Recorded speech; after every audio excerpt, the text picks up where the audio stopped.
So yesterday on this segment, we asked a question that many Ghanaians had been asking.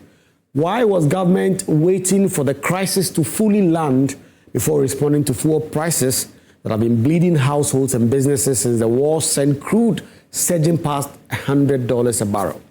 We also said it was better late than never, and Cabinet met as we all expected yesterday, and now we have the outcomes. Fellow Ghanaians, as we know now, Cabinet has directed the Ministers of Finance and Energy to ensure a reduction in fuel prices at the next pricing window, that is next week, through the suspension of some taxes and margins. The specific taxes and margins will be announced when the window opens next week.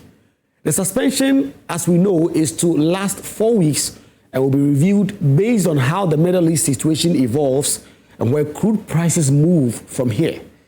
This is broadly what we argued for yesterday, a targeted, time-limited intervention that addresses the immediate pressure without permanently dismantling the revenue structures that support other sectors of the economy.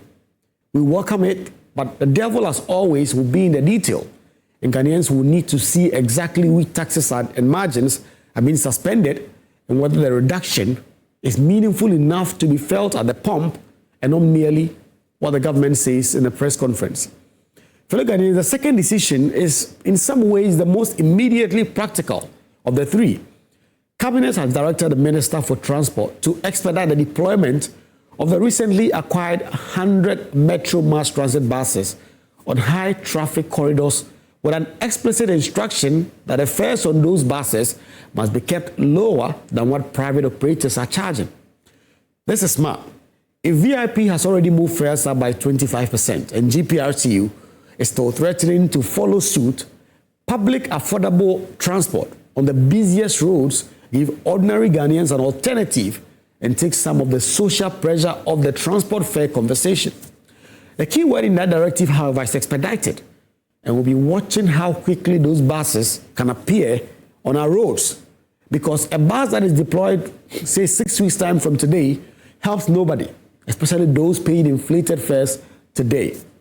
We'll also want to know which specific corridors have been prioritized, because high traffic in Accra alone is not sufficient, and commuters in Accra, Kumasi, Tamale, Takrady, and even Cape Coast are absorbing the same pressures and deserve the same consideration.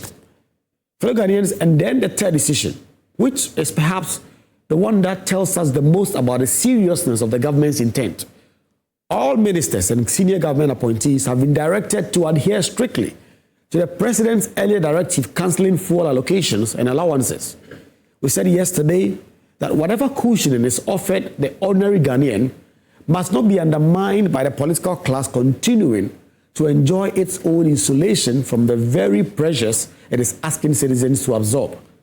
This directive, if enforced, is the right signal.